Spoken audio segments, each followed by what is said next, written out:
ఒక రాత్రి సమయం విపరీతమైన చీకటి. ఒక డాక్టర్ దంపతులు ప్రయాణిస్తున్న కారు అకస్మాత్తుగా ఆగిపోయింది. ఎవరైనా సాయం చేస్తారా అని ప్రయత్నించారు. కానీ ఒక్క కారు కూడా ఆగలేదు. భయం పరిగెత్తుతోంది. ఆ సమయంలో ఒక బైక్ వచ్చి ఆగింది. అతడు అడిగాడు, ఏమైంది సార్?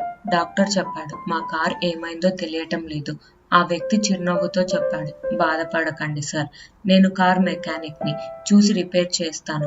కొన్ని క్షణాలలోనే కార్ మళ్ళీ స్టార్ట్ అయ్యింది. డాక్టర్ ఆనందంతో అన్నాడు, ఎంత కావాలంటే అంత డబ్బు ఇస్తాను.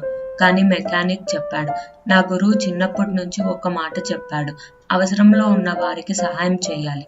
డబ్బు నాకు అవసరం లేదు సార్, ఇది నా బాధ్యత అని వెళ్ళిపోయాడు.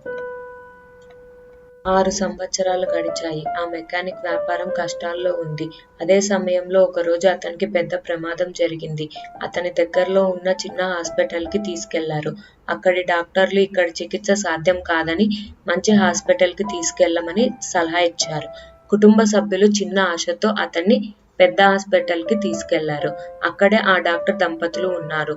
వారు ఎంతగానో శ్రమించి 3 నెలల పాటు చికిత్స చేసి మెకానిక్ ప్రాణాలు కాపాడాడు.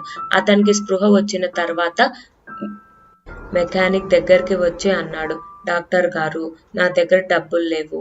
నా ఇంటిని అమ్మి మీ బిల్లు కడతాను. అప్పుడు డాక్టర్ చిరునవ్వుతో చెప్పాడు, మీరు మమ్మల్ని గుర్తుపట్టలేదా? ఆ రాత్రి మేము కష్టాల్లో ఉన్నప్పుడు మీరు సహాయం చేశారు. ఇప్పుడు మేము మీకోసం చేశాం. మనం చేసే మంచి ఎప్పుడో ఒకరోజు మన దగ్గరికి తిరిగి వస్తుంది. డబ్బు గురించి ఆలోచించకండి. మీరు ఆరోగ్యంగా ఉండండి.